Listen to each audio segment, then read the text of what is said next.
Danes bom sadila nekoliko pozabljeno bodičasto lepotico, ki pa v plodovih skriva pravi zaklad. In to so nekoč vedeli že tudi naši predniki. Ima rumeno-zelene ali rdečkaste plodove, ki so sladko-kislega okusa, a zelo prijetni. Lahko pripravimo iz njih shranke, lahko jih zamrznemo ali posušimo, seveda je pa najbolje, da pojemo sveže in uživamo v vsem koristnem, kar nam nudijo plodovi. Govorim vam o kosmulji, ki spada med jagodičevje in se razrašča podobno kot ribez v grmiček. Od ribeza se loči po tem, da so na vejicah bodice, da plodovi rastejo posamezno, ne v grozdu, tako kot pri ribezu, in da so seveda plodovi večji kot ribezove kroglice. To sadiko sem kupila v Sparu pod blagovno znamko Kot nekoč in ima rdeče plodove. Šla sem samo po kosmulju, na koncu pa kupila še substrat, cel kup različnih semen in to priročno orodje, ki pač pride vedno prav. Ampak takšni smo vrtičkarji.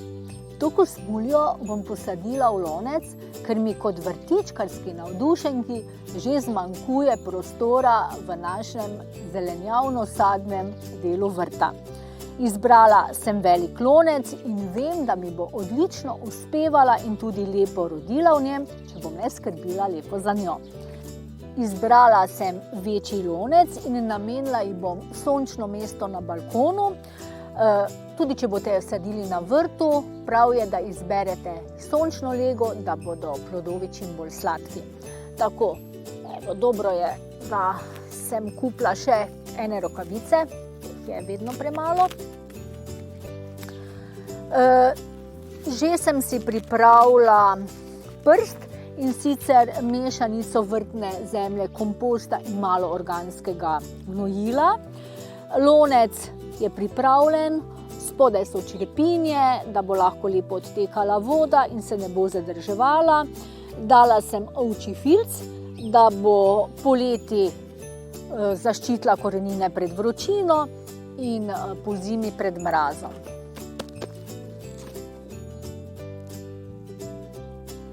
Tako in posadim jo tako globoko, kot je rasla v loncu. Kosmulja ni občutljiva, razen prvo leto jo morate malo razvajati z vodo, da se prst nikoli ne izsuši, tudi če jo sadite na vrtu. Dobra novica je, da jo lahko sadite kadarkoli čez leto, ker jih sedaj vzgajajo v loncih. Zato hitro v akcijo, da boste lahko kmalu uživali v slastnih plodovih kot nekoč.